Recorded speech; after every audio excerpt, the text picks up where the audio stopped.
찾으셨으면 1절부터 13절까지 참목소리로 함께 읽도록 하겠습니다. 시작.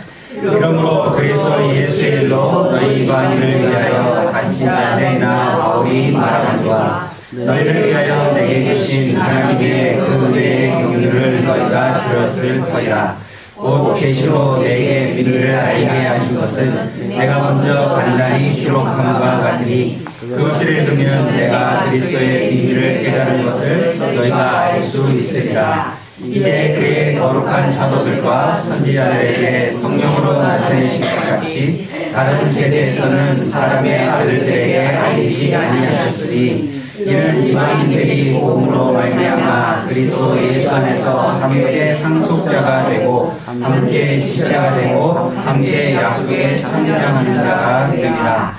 이 복음을 위하여 그의 능력이 역사하시는 대로 내게 주신 하나님의 은혜의 선물을 따라 내가 일꾼이 되었노라. 모든 성도 중에 지극히 작은 자보다 더 작은 나에게 이 은혜를 주신 것은 측량할 수 없는 그리스도의 풍성함을 이방인에게 전하게 하시고 영원부터 만물을 창조하신 하나님 속에 감추어졌던 비밀의 경륜이 어떤 것을 드러내게 하려 하심이라. 이는 이제 교회로 말미암아 하늘에 있는 통치자들과 권세자들에게 하나님의 각종 지혜를 알게 하려 하심이니 곧 영원부터 우리 주 그리스도 예수 안에서 예정하신 뜻대로 하신 것이라. 우리가 그 안에서 그를 믿음으로 말미암아 당장과 확신을 가지고 하나님께 나아감을 얻느니라. 그러므로 너희에게 구하노니 너희를 위한 나의 여러 환난에 대하여 낙심하지 말라. 이는 너희의 영광이니라. 아멘.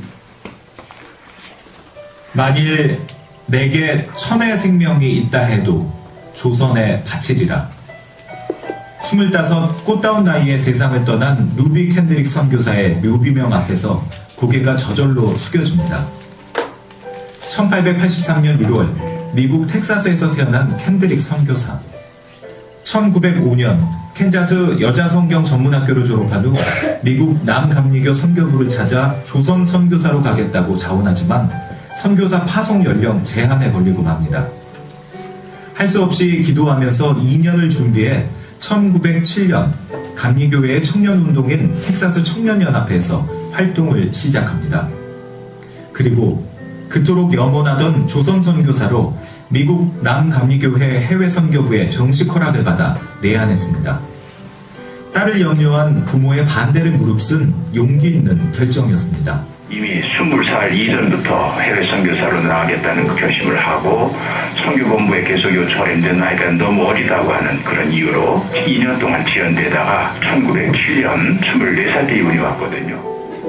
도착하자마자 낯선 한글을 배우고 개성에서 학생들에게 성경과 영어를 가르치며 아픈 아이들을 간호하는 일에 헌신했습니다.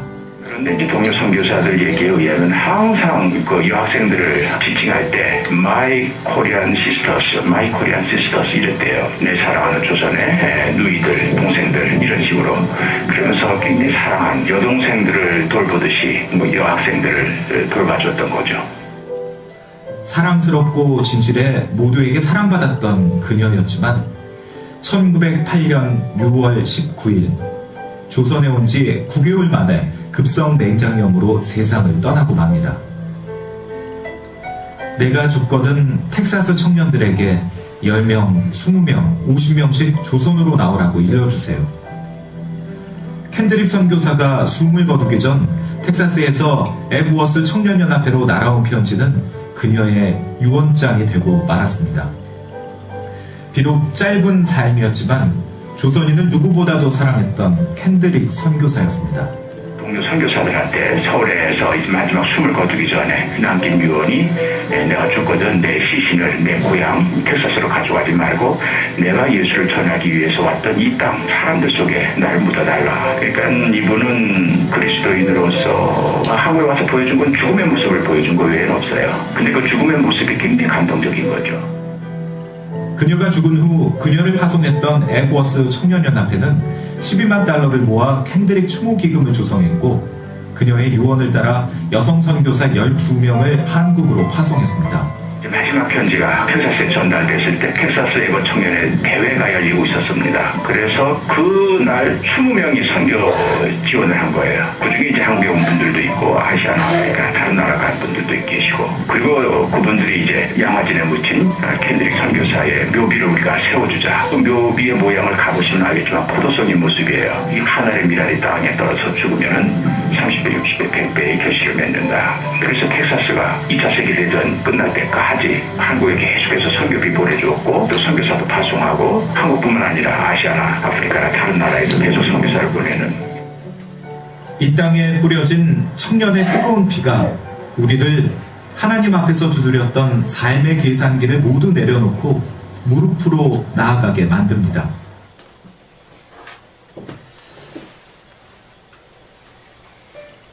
지금 현재 양화진에 가보면, 서울에 양화대교 옆에 가면 있거든요. 제가 그 동네에 살다가 이 동네로 와서 제가 여러 번 가봤는데요. 거기 가면 선교사 그 묘역이 있습니다.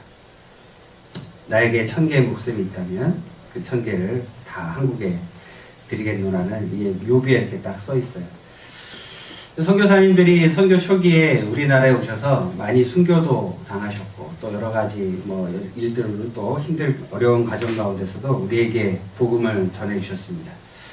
그들이 그런 복음을 우리에게 전해 주지 않았다면 우리가 여기 앉아서 예배 드릴 수 없었겠죠. 근데 뭐 이런 멀리에서 이야기를 찾을 것이 아니라 사실 우리의 모습만 봐도 선교사님들의 역할이 얼마나 중요한지를 알 수 있습니다. 여러분에게 누군가가 복음을 전했지 않았습니까? 여러분에게 누군가가 복음을 여러분에게 전했기 때문에 여러분이 여기 와서 앉아서 예배 드리고 계시는 거죠. 여러분에게 누가 복음을 전하셨습니까? 우리 주한호 집사님께는 누가 복음을 전하셨어요? 기쁘신 집사님. 예. 결혼 조건으로. 교회 안 나가면 나 당신이랑 결혼 안 한다. 이게 몇 년 만에 약속을 지키셨다고요? 잘 지켰는데. 예. 왔다 갔다 하다가 잘 나온 거는? 10년? 7, 8년 정도 지나고 난 다음에. 우리 박정훈 집사님께는 누가 복음을 전하셨어요? 네, 돌아가시는데, 예. 그 서울에 있는 집사님, 권사님이죠. 서울에 계시는 지인분께서. 우리 저기 임명화 장로님은 누가 복음을 전하셨어요? 웃자다가 믿었어요. 부모 뱃속에서 믿어가지고. 아, 부모님 때부터 부모님이 복음을 전하신 거네요.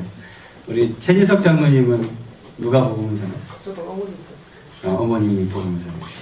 우리 황하석 집사님은 누가 복음을 전하셨어요? 예, 마당에 이 대학 목사님이 보고서 잘 어. 복음전했습니다. 아, 마산에 계시는 예. 목사님께서 그러셨군요. 누군가가 여러분에게 복음을 전했죠. 그렇죠? 그리고 우리는 그 복음을 듣고 우리는 예수님을 믿고 지금 여기 앉아서 예배를 드리고 있습니다.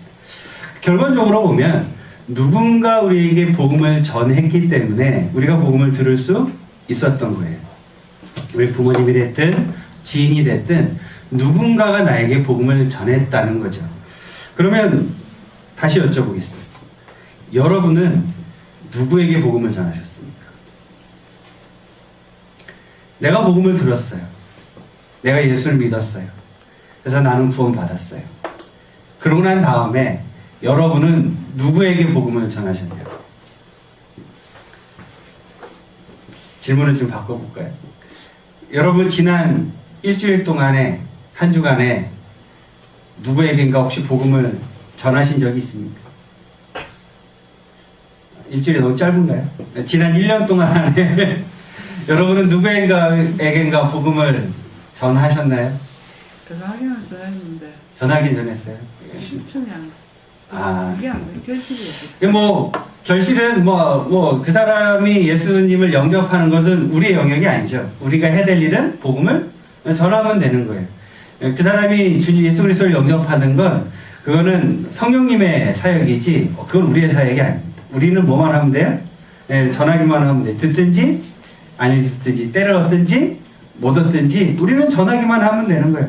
전했는데 그 사람이 안 믿는다. 그건 우리 영역이 아닌 거예요. 근데 우리가 해야 될 일은 그 사람이 예수 믿게 하는 것이 아니라 그 사람이 예수를 알 수 있도록 복음을 전하는 데 있는 거죠. 우리 그것만 하면 되는 겁니다. 참 감사하게도 성경에 그렇게 써 있잖아요. 너희가 복음을 전하라고 돼 있지, 너희가 복음을 전해서 꼭 이 사람이 예수를 믿게 해가지고 뭐 무조건 교회 가서 앉혀놔라 이렇게는 안 써 있잖아요. 이게 참 다행인 거예요. 그러니까 하나님이 하나님의 영역과 우리 영역을 구분해 놓으셨어요. 어찌나 감사한 일인지. 이 사람이 구원받을 영혼인지 그렇지 못할 영혼인지 우리는 알지 못하니까 우리는 열심히 복음을 전하기만 하면 됩니다. 참 감사한 일인 거죠. 7절 말씀해 보니까 이렇게 적혀 있어요. 이 복음을 위하여 그의 능력이 역사하시는 대로 내게 주신 하나님의 은혜의 선물을 따라 내가 일꾼이 되었노라. 사도 바울의 고백입니다. 사도 바울이 하나님이 나에게 은혜로 구원의 선물을 내가 받았는데 그 선물을 받고 나서 내가 그 선물을 따라서 내가 무엇이 되었어요? 일꾼이 되었어요. 뭐 하는 일꾼이 되었을까요? 이제 받기만 하고 끝나는 것이 아니라 받은 선물을 어떻게 하는 거예요? 또 전하는 일꾼이 되었다는 거죠. 여러분이 여기 앉아 계시다는 건 여러분도 역시 동일하게 하나님의 은혜의 선물을 어떻게 하셨어요? 받으신 거죠. 받으셨으니 이제 여러분이 뭐가 되셨어요? 일꾼이 되신 거예요. 이게 있잖아요. 사람이 받기만 하고 입 닫으면 우리는 그 인간을 뭐라 그래요? 네? 그 인간을 뭐라 그래요? 네? 못된 인간, 개념 없는 인간, 지밖에 모르는 인간, 우리 그렇게 표현하지 않습니까? 은혜의 선물을 우리가 받았어요. 받고 난 다음에 우리가 일꾼이 되었으니까 우리는 이제 전해야 하는 거죠. 우리가 그 사실을 잊어버리면 안 되는 것이에요. 바울이 복음의 일꾼이 되었던 것처럼 우리도 은혜의 선물을 따라 복음의 일꾼이 되었기 때문입니다. 그렇다면 우리도 이 동일하게 일꾼이 되어서 복음의 일꾼이 되어서 된 우리는 복음을 전해야 되는데 왜 우리가 이렇게 복음을 열심히 전해야 되는가? 바울 사도는 왜 이렇게 자신을 복음의 일꾼이라고 표현하고 있는가? 왜 바울 사도는 일꾼이 될 수밖에 없었는가? 우리가 오늘 이 말씀을 에베소서 말씀을 통해서 그 이유를 잘 찾아서 깨닫고 바울처럼 우리도 이 마음 가운데 내가 왜 복음의 일꾼이 될 수밖에 없는가? 그 사실을 잘 기억하시고 열심히 복음의 일꾼으로 살아가는 여러분들이 되시길 주님의 이름으로 축복합니다. 자, 우리는 왜 전도하는 사람이 되어야 할까요? 전도하는 사람, 복음의 일꾼이죠. 그 이유는 복음의 상속자가 되었기 때문입니다. 무엇이 되었어요? 복음의 상속자가 되었습니다. 에베소 3장 6절부터 7절까지 말씀을 우리가 한번 더 읽어보도록 하겠습니다. 시작. 이는 인간이 복음으로 말미암아 그리스도 예수 안에서 함께 상속자가 되고 함께 지체가 되고 함께 약속에 참여하는 자가 되리라. 이 복음을 위하여 그의 능력이 역사하시는 대로 내게 주신 하나님의 은혜의 선물을 따라 내가 일꾼이 되었노라. 아멘. 자, 헌법에 명시된 국민의 권리가 있고 헌법에 명시된 국민의 의무가 있습니다. 이 권리와 의무를 다 알고 계십니까? 모르실 것 같아서 제가 찾아왔습니다. 헌법에 명시된 국민의 권리는 5가지가 있어요. 평등권, 자유권, 참정권, 사회권, 청구권, 이렇게 5가지가 우리 헌법에 명시된 국민의 권리입니다. 뭐 헌법에 명시된 국민의 의무는 뭘까요? 납세. 그렇죠. 뭐 납세, 그렇죠. 이름은 세금, 납세. 첫 번째 나오는 게 납세. 납세, 국방, 교육, 근로, 환경보전, 공공복리, 이렇게 6가지가 우리가 해야 될 국민의 의무입니다. 성숙한 국민이라면 권리와 의무 이 2가지를 다 잘 지키고 잘 찾고 하는 사람이 성숙한 국민이겠죠. 권리만 찾는 국민은 성숙한 사람이에요? 그렇지 않아요. 그 성숙한 국민이라면 내가 찾아야 될 마땅한 권리와 더불어서 내가 마땅히 해야 할 의무도 우리는 잘 지켜야 하는 거죠. 그게 바로 성숙한 국민일 것입니다. 어른과 아이의 차이가 뭘까요? 어른과 아이의 차이. 우리가 어떤 사람을 보면 애 같다 그래요. 지밖에 모르는 인간 보면 애 같다 그러죠. 그렇지. 우리 여기 모이는 우리 교인들 중에 가장 우리 어린이, 우리 하은이와 하은이는 집 안에서 하는 일이 많아요? 아니면 해주는 일이 많아요? 하는 일이 많아요. 라고 생각을 하죠. 그게 저희 이제 어린이를 티가 나는 거죠. 어릴수록 자기의 권리만 생각하고 자기가 무엇을 해야 되는지를 잘 모르는 경우가 많습니다. 우리가 그런 사람들을 아이 같은 사람이라고 이야기하고 그런 사람들을 애 같다고 이야기를 하죠. 저희 집에서도 그래요. 은하하고 민기를 제가 볼 때마다 느끼는 건 뭐냐면 쟤네들한테 제가 그 명절 때만 되면 용돈을 받으면 저희 집 애들한테 명절에 밥 사라 그러거든요. 쟤네들이 이제 할아버지 할머니 주변 이제 어르신들 뭐 친척분들한테 명절에 이제 용돈을 받으면 야 니네 이렇게 돈이 많이 생겼는데 엄마 아빠 밥 좀 사라 이래가지고 쟤네들한테 이제 밥을 사게 시키는데 밥을 살 때마다 애들이 아니 그냥 이렇게 불을 들고 입이 이만큼 나와가지고 어떻게 하면 싼 거 살 수 있을까, 어떻게 하면 안 사고 넘어갈 수 있을까, 뭐 제가 뭐 사라 그러면 안 산다고 뭐 이렇게 서로 삐직삐직하고 서로 이제 싼 거 살라고 그러고 한 사람이 밥 사면 한 사람은 커피 사고 뭐 이렇게 시키는데 잘 안 하려고 하죠. 안 하려고 할 때마다 제가 이게 뭐 협박 비슷하게 하는 게 있으면 너 그렇게 해봐. 너 아빠가 너 절대 너 뭐 내가 뭐 사주나 보자. 뭐 이런 식으로 이제 지금 협박을 하면 이제 할 수 없이 울며 겨자 먹기로 밥을 삽니다. 근데 아이들 마음 가운데 그런 마음이 있는 거죠. 이게 내 건데 내 권리라는 거죠. 아까운 마음이 드니까 마땅히 내가 해야 될 의무에 대해서는 별로 생각하지 않게 되는 거죠. 국민에게도 있고 우리 자녀들과 부모 자식 간에도 있는 것처럼 동일하게 우리가 하나님의 자녀가 됨으로써 우리에게 하나님의 자녀된 권리가 있고 하나님의 자녀된 뭐가 있어요? 의무가 있는 거죠. 여러분이 교회에 다니기 시작하면 교회 교인으로서 권리가 있습니다. 또 교회 교인으로서 뭐가 생겨요? 의무가 생기는 거예요. 이게 당연한 거예요. 우리가 어디에 있든지 간에 권리와 의무 이 두 가지가 생기게 되는 겁니다. 아까 읽은 6절 말씀에 보면 우리가 복음으로 말미암아 예수 안에서 상속자가 되고 우리가 복음을 받았어요. 예수 그리스도의 복음을 우리가 받았어요. 그걸 받았으니까 상속자가 됐죠. 함께 지체가 됐어요. 예수 안에서 우리가 한 교회 공동체로 지체가 됐어요. 이건 뭐에 해당할까요? 권리에 해당합니다. 여러분이 예수님을 믿는 순간 여러분이 하나님의 무엇이 돼요? 자녀가 되죠. 하나님의 자녀가 되니까 우리는 복음의 상속자가 됩니다. 하나님의 자녀가 되었으니까 상속자가 되었어요. 예수 그리스도를 믿고 한 공동체가 되었어요. 우리가 함께 지체가 되었어요. 권리가 있는 거죠. 이게 우리의 권리입니다. 예수를 믿게 되면 생기는 권리. 그러면 예수를 믿게 되면 우리한테 의무도 동일하게 생기는 거죠. 뭐가 생겨요? 약속에 참여하는 사람이 됩니다. 약속에 참여하는 사람이 되어야 돼요. 이 약속에 참여한다는 게 무슨 뜻일까요? 약속에 참여한다. 하나님이 우리가 예수님을 믿으면 하나님이 우리에게 어떤 약속을 주셨어요? 하나님의 자녀 삼아주시고 구원해 주시고 지체로 삼아주신다는 약속을 주셨잖아요. 그 약속을 우리가 받아서 상속자가 되고 지체가 되었으니 우리도 그 약속에 참여하기 위해서는 우리가 뭐 해야 되는 거예요? 그 약속을. 그렇죠. 약속을 지키는 사람이 되어야 되고 그 약속을 전하는 사람이 되어야 하는 거죠. 이게 바로 우리에게 생기게 되는 의무라는 거죠. 사도 바울에게는 이 권리와 의무가 분명했습니다. 근데 우리는 신앙생활 하다 보면 권리를 찾을 때가 많으세요? 의무를 찾을 때가 많으세요? 우리는 자꾸 권리를 찾을 때가 많아요. 우리가 하나님께 무엇인가를 자꾸 구하는 거는 점점점 늘어나고 많아지는데 하나님이 우리에게 하라고 말씀하시고 명령하신 것을 지키는 데는 시간이 가면 갈수록 별로 관심이 없어져 가요.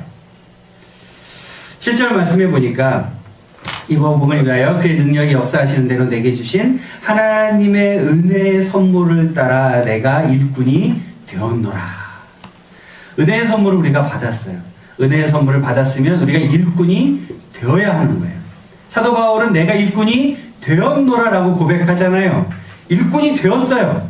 열심히 복음을 전했어요. 하나님의 약속에 참여하는 사람이 되었어요. 우리는 어떤가요? 우리도 이렇게 성숙한 사람들이 되어가고 있습니까? 아니면 여전히 하나님 앞에서 권리만 찾고 있습니까? 여러분의 자녀들이 여러분에게 자녀로서 권리만 계속 주장한다면 그 자녀가 여러분 어떠실 것 같으세요? 예쁠 것 같으세요? 아니 아버지인데 왜 나한테 이거 안 해줘요? 아 엄마 왜 나한테 이거 안 해줘요? 아빠만 당연히 이거 나한테 해줘야 되는 거 아니에요? 엄마만 당연히 나한테 이거 해줘야 되는 거 아니에요? 자식이 맨날 그 얘기만 하고 지 할 일은 하나도 안 해요. 책상 정리하는 꼴을 못 보고 지방 청소하는 꼴을 못 보고 엄마 아빠가 심부름 시키면 시큰둥하고 뭐 주둥이 이만큼 나와가지고 말 안 듣고 뭐 하라고 하면 뭐 아직 관심도 없고 맨날 지 노는 데만 관심 있고 저희 집 애들도 보세요. 아 안 들린다 이러고 있잖아요. 저런다고요. 저러면 어떻게 돼요? 옛날에 우리 모습이네. 맞습니다. 하나님 보시기에도 우리가 역시 동일하게 그런 모습을 보이고 있지는 않은가. 우리가 하나님에게 제가 하나님의 자녀가 되었는데 하나님 왜 이거 안 해주세요?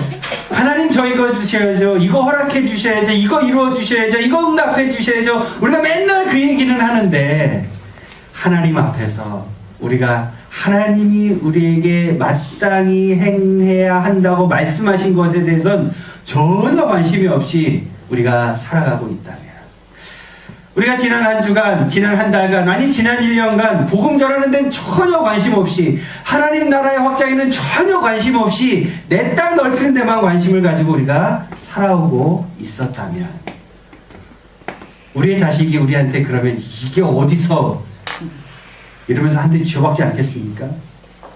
근데 우리가 여전히 하나님 앞에서 그런 모습을 가지고 살아가고 있다면 하나님 보시기에 참 얼마나 안타까우시겠어요. 성숙된 그리스도인과 성숙하지 않은 그리스도인의 차이는 뭘까요? 성숙된 그리스도인은 그리스도인으로서 자신의 권리에도 관심이 있지만 무엇에도 관심이 있어요? 의무에도 관심이 있어요. 근데 성숙하지 않은 그리스도인은 자신의 의무에는 관심이 없어요. 권리에만 관심이 있어요. 여러분의 신앙생활은 어떠십니까? 여러분은 정말 예수 믿는 사람으로서 권리와 의무 중에 어디에 더 관심이 많으세요? 권리와 의무 중에 어디에 더 관심이 많으세요? 하나님은 어디에 더 관심이 있으시길 바랄까요? 여러분의 자녀들이 어디에 더 관심이 있으시길 원하세요? 다시 하나님은 여러분에게 어디에 더 관심을 두길 원하실까요? 성숙한 그리스도인 하나님의 일꾼으로 부르심을 받았다. 그 일꾼이 관심을 가져야 하는 것은 권리보다는 의무에 있습니다. 권리는 마땅히 주어지는 거예요. 우리가 이미 그건 다 받았어요. 이미 다 받은 것에 대해서 우리는 사실 하나님께 감사하면 되는 거죠. 그 이미 받은 은혜에 대해서 그 은혜에 참여하고 그 약속에 참여하는 것 어떻게 하는 거예요? 우리의 의무에 관심을 갖는 것입니다. 그게 마땅히 상속자로서 해야 될 의무이기 때문인 거죠. 여러분의 삶 속에 그래서 복음을 전하는 것, 여러분의 삶 속에 하나님의 일꾼으로 살아가는 것, 그것은 선택이 아니라 의무인 것입니다. 그 사실을 잘 기억하시기를 바랍니다. 우리가 왜 또 전도하는 사람이 되어야 할까요? 그 두 번째 이유는 예수님이 원하시는 뜻이기 때문입니다. 누가 원하신다고요? 예수님이 원하십니다. 에베소서 3장 11절 말씀을 우리가 한 번 더 읽어보도록 하겠습니다. 시작. 우리 주 그리스도 예수 안에서 예정하신 뜻대로 하신 것이라. 아멘. 여러분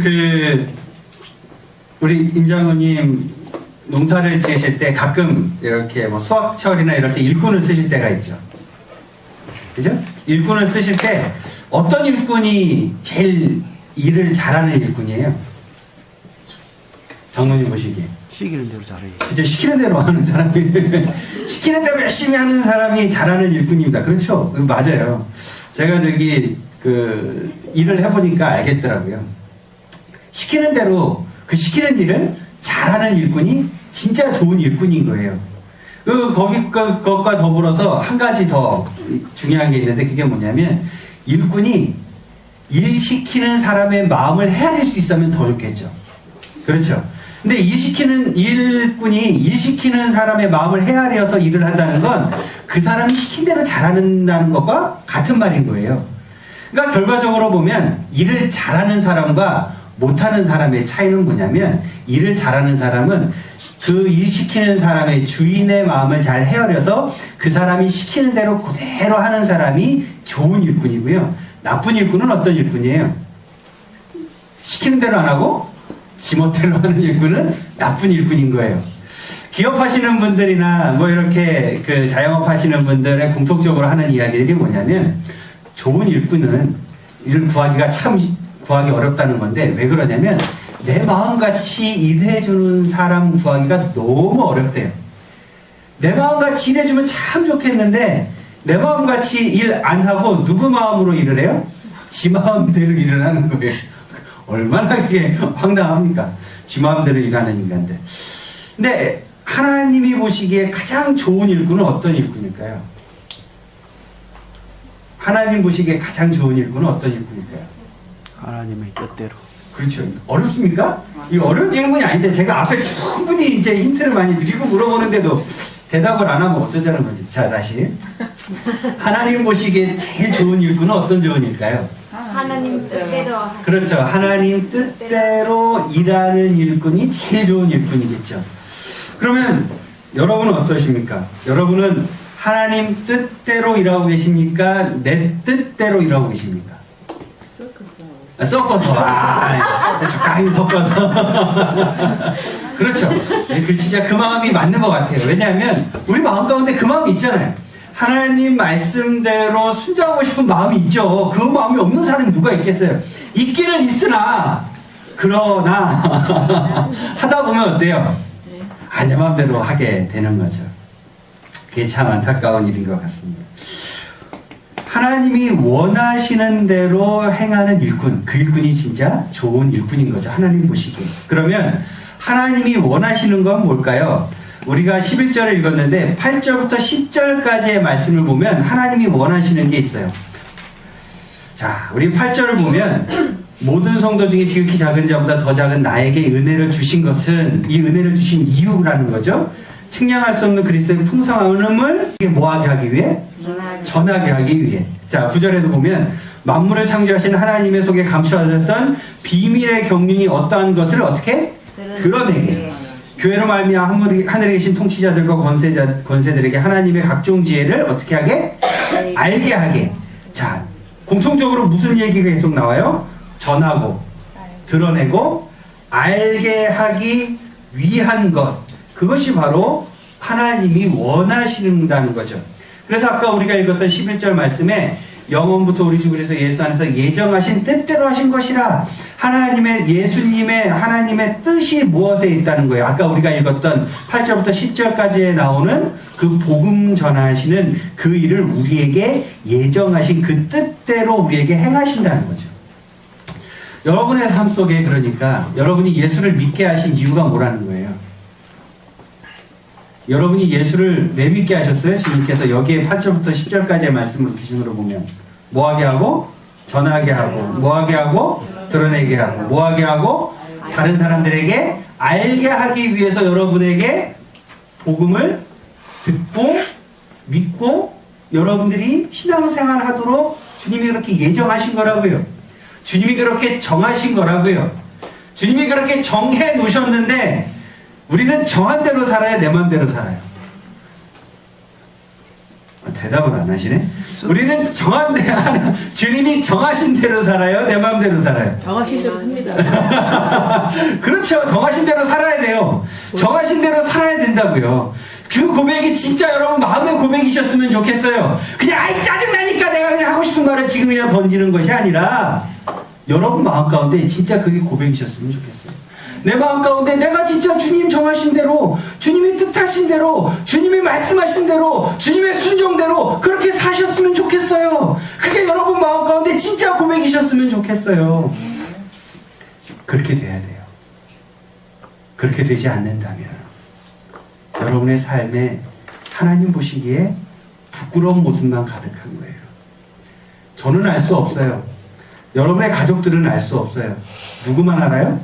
여러분만 알아요. 자기 자신만 알아요. 내 마음 가운데 내 안에 썩어질 모습들은 나만 아는 거예요. 다른 사람들은 보지 못해요. 다른 사람들은 알지 못해요. 근데 그 모습이 여러분의 삶의 모습을 부끄럽게 하는 거예요. 근데 그 모습이 하나님 앞에 섰을 때 그것 때문에 여러분이 부끄러워지는 거예요. 근데 우리는 자꾸 주님이 예정하시고 원하시고 뜻하는 대로 살아가는 것이 아니라 내 마음대로 살아가요. 그리고 그것에 대해서 자꾸 시간이 지나잖아요. 그러면 그게 잘못인지도 몰라요. 깨닫지도 못해요. 왜 그럴까요? 죄가 익숙해지기 때문에 그래요. 그게 익숙해지면 그게 그냥 당연해져요. 아무렇지도 않아요. 왜냐하면 그것 때문에 내가 길 가다가 하나님이 이렇게 치시는 번개 맞지 않거든요. 내가 그것 때문에 내 삶 가운데 크게 무슨 일이 일어나지도 않거든요. 근데 왜 안 일어나는지 아세요? 하나님은 오래 참으시는 분이거든요. 그게 정말 다행인 거죠. 근데 어떤 사람들은요, 그걸 이용해 먹어요. 하나님이 오래 참으시니까 그냥 그렇게 사는 거예요. 하나님이 끝까지 참으시니까 그냥 그렇게 사는 거예요. 그렇게 살면서 아무렇지도 않은 척해요. 아니, 아무렇지도 않은 척하는 정도가 아니라 자기는 거룩한 척해요. 그게 얼마나 안타까운지 모르겠어요. 저 역시 마찬가지예요. 저도 안 그러려고 참 많이 노력을 하는데, 그래서 저의 삶도 오픈하고 살아가는 모습들에 대해서 막 이렇게 포장하지 않으려고 노력하는데, 그럼에도 불구하고 제 삶 가운데 그런 모습이 종종 나타나요. 저 역시 마찬가지예요. 여러분의 삶 속에 정말 그 하나님의 은혜가 잘 나타나고 있는가, 우리를 돌아보아야 하는 거죠. 전하고 드러내고 알게 하는 것, 이게 누구의 뜻이에요? 하나님의 뜻인 거예요. 여러분의 삶 속에 이것들이 잘 있었으면 좋겠어요. 이게 없으면 우리는 하나님의 예정하신 뜻대로 살아가지 못하고, 그렇게 우리가 살지 못하고 내 뜻대로 살아가게 된다는 거죠. 근데 복음이 전도하는 게 쉬워요, 어려워요? 쉬워요, 어려워요? 전도하는 게 어렵죠. 복음 전하는 게 이게 입술이 잘 안 떨어지죠? 왜 그럴까요?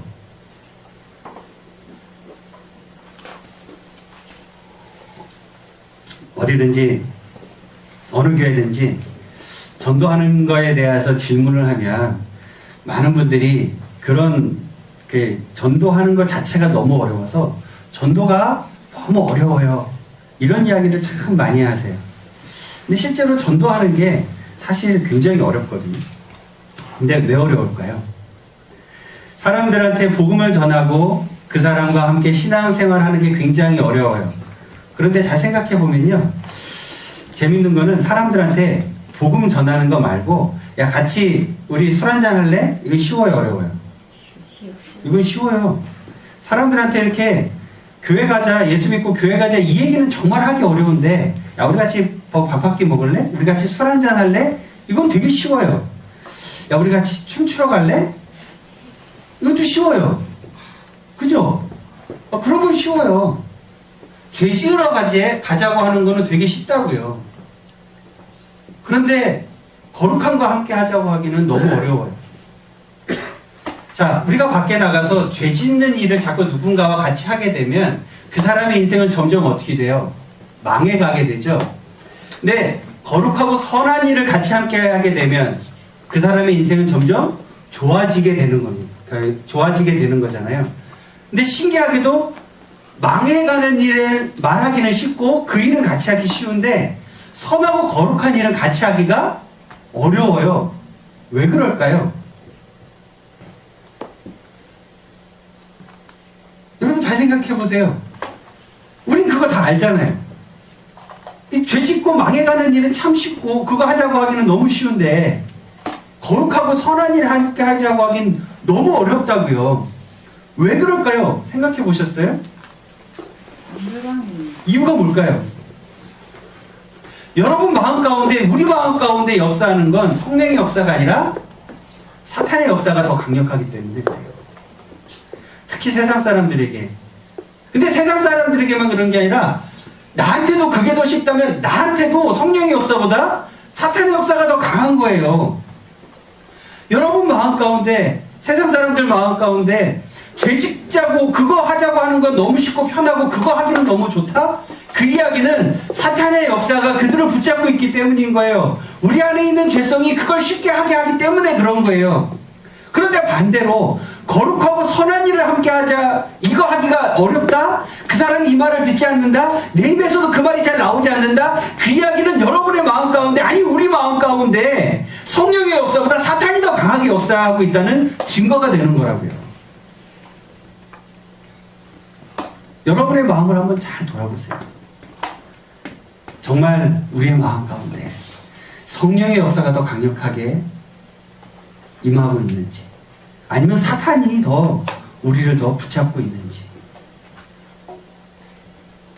여러분 주변에 있는 만나는 사람들에게요, 우리 같이 밥 한번 할래? 밥 한번 먹을래? 우리 같이 술 한잔 할래? 그거보다 우리 같이 교회 한번 가볼래? 예수님 믿고 천국 가지 않을래? 그게 더 쉬워야 된다고요. 그게 예수 믿는 사람이, 그게 정상이라고요. 근데 여러분 뭐가 더 쉬우세요? 우리가 전도해야 되는 이유는요, 우리가 복음의 상속자가 되고 그것이 바로 예수님이 원하시는 뜻이기 때문에 그렇습니다. 여러분이 지난 한 주간, 지난 한 달간, 지난 1년 동안 만나는 사람들에게 무엇을 더 많이 이야기했는지 우리가 돌아봐야 하는 거죠.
In a Baptist church in Crystal Palace in southern London, the Sunday morning service was closing and a stranger stood up at the back, raised his hand, he said, "Excuse me, Pastor, can I share a little testimony?" The pastor looked at his watch, he said, "You've got 3 minutes." And this man proceeded.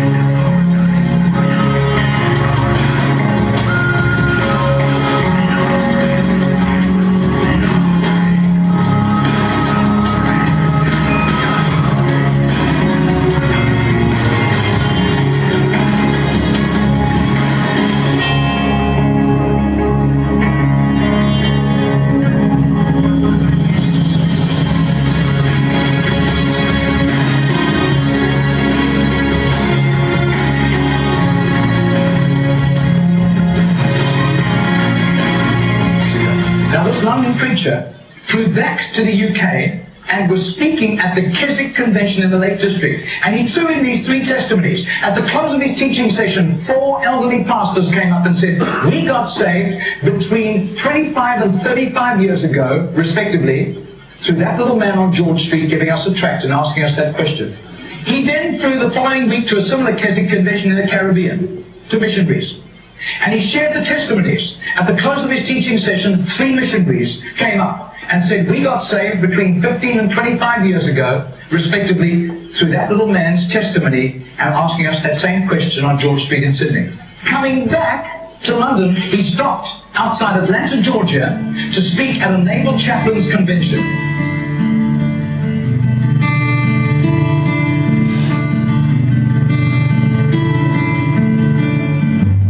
Months later, flew to do a convention for 5,000 Indian missionaries in a remote corner of northeastern India. And at the end, the Indian missionary in charge, a humble little man, took him home to his humble little home for a simple meal. And he said, how did you, as a Hindu, come to Christ? He said, 1,000 diplomatic service took me to Sydney. And I was doing some last-minute shopping, laden with parcels of toys and clothing for my children, walking down George Street. And this courteous little white-haired man stepped down in front of me, offered me a pamphlet, and said, excuse me, sir, are you saved? If you die tonight, are you going to heaven? The splendor of the King, clothed in majesty. I do. His name is Mr. Genord, but I don't think he does it anymore. He's too frail and elderly.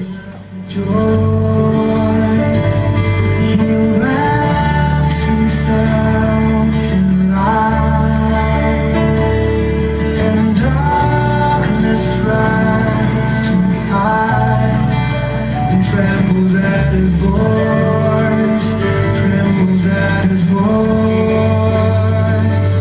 How great is our God? Sing with me, how great is our God? Oh, see how great is our God. Margarita did a little count. That's 146,100 people. That simple little knot. Nobody except a little group of Baptists in southern Sydney knew about Mr. Ginnell. But I'll tell you, his name was famous in heaven.